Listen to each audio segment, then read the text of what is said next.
I just want to ask you watching, have you heard about Mr. Gopi Hindujal? Have you heard about him? Or have you heard about Sir Leonard Blavatnik? I don't know if I pronounced that well. Or have you heard about the Reuben brothers? I think Simon and David. Have you heard about these three people ever before? If you're in the UK, these three people are the richest men currently from September 2024 in the UK. Mr. Gopi Hinduja's worth net was about £37 billion. For Sir Leonard Blavatnik, we're talking about 31 billion. And the Reuben brothers sit about 25 billion pounds net value or net worth.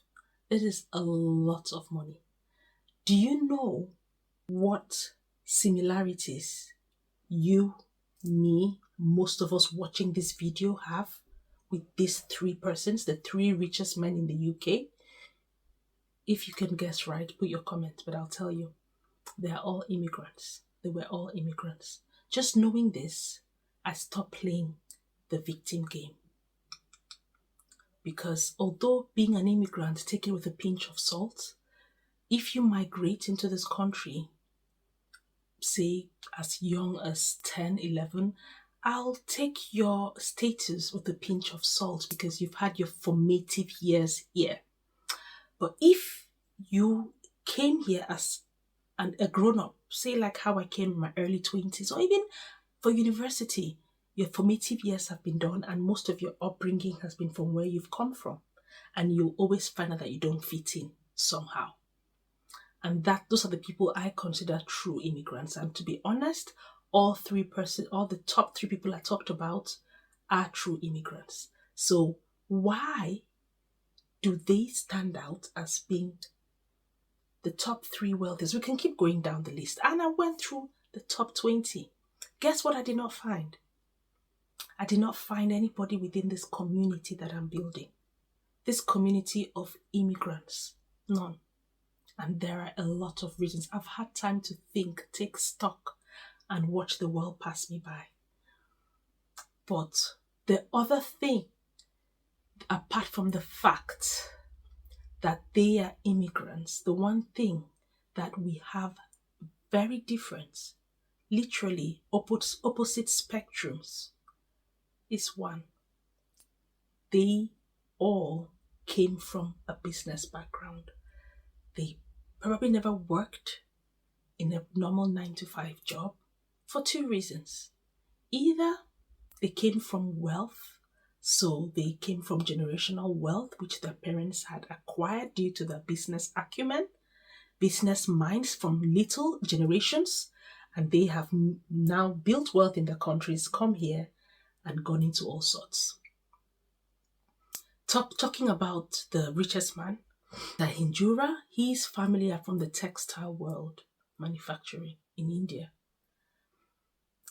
Sir Leonard got his wealth from when the Soviet Union crumbled and most of what they had, like government businesses, were privatized and sold. And he went into mining and I think oil. But he did not have as much of a privileged background as Mr. Hinjura's family. The difference is he already knew that he wanted to go into business and he had a lot of loans here and there. And today he's the second richest man in the UK. Came here and made his name and a decent living. Very similar again with the Reuben brothers, David and Simon. They are a pair. Original from British India, but then Bombay. The families had again a history, but theirs was not so easy because their father had to move to work in Iraq and they came to the UK and somehow found themselves in property and have built a business and are names that we all know. So if they can do it, you can. But the stark advantage that we all have is that their average age is about 70. Mr. Gopi is 87, I think, 84, one of them. But what I know is he's lived double my time. So I'm hopeful. I don't think he was a billionaire at 40. He might have been a millionaire, I don't know. But it means that I have hope. And let's say I don't have hope. I have hope for my generations to come. And the other thing that I know for a fact is if we cannot save ourselves, and you're watching this and you're 50 and you're thinking, I'm never going to be a millionaire, you don't have to.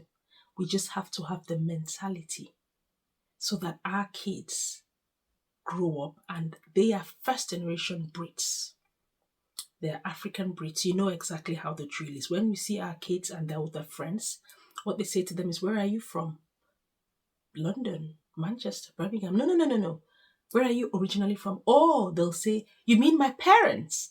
Oh, we're from South Africa. We're from Caribbeans. We're from Nigeria. We're from, Middle East. We're from Congo, wherever.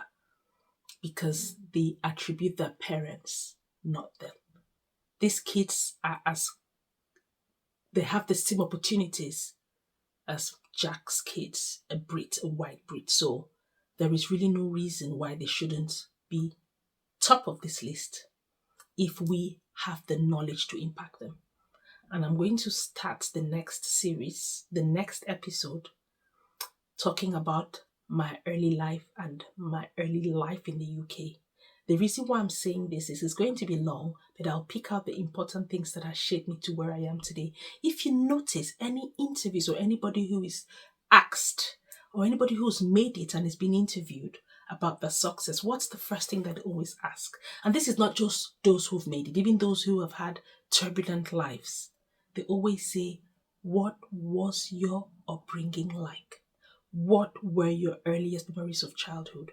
And looking at mine, I can tell you for a fact that that's why I feel like a failure because of where I came from, because of the upbringing I had. If we can learn the things that I know now and I can reflect, and you're watching this video, you are an immigrant or you're even in your country and you have kids, please remember that you are the first educator. And what we tell them from their earliest childhood memories will ultimately shape them. And what I can do most is tell a story. And the way I'll do this is I'll tell a story, and that story will hopefully resonate with somebody. And I'll use every opportunity to say how it could improve our lives. This is just to say thank you very much for all of your beautiful interactions. And I can see that this community will make the difference because this is what we lack. And this is the difference between those who are on that list, all originating from a particular place, mostly Indians or Asians, now Russians. We don't see Africans. And I think because we somehow lack that community in many aspects we can see. If we can build it and we can start from here, being open, this is just the beginning of great things and just maybe my purpose, why I am here today. It was a small dream, but I have big plans and I've always been like that. And I think we always don't look at the hints, the clues, all of the signs in front of us. We don't. But this has brought me closer to God, and I keep asking God, show me a sign. And He's been showing me a lot of signs. And these signs came from while I was a little girl. And just my life story, which honestly, I think this is what I was meant to do. Because if you hear my life story from just birth and early growing up, the traumas, you know that this is really this is bigger than me because it's destiny.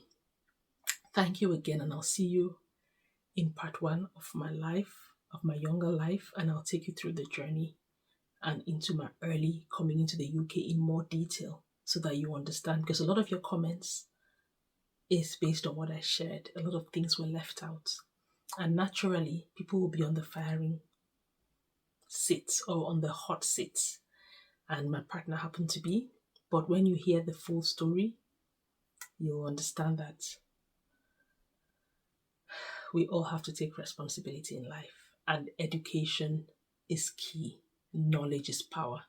Thank you very much, and I'll see you in the next episode right there.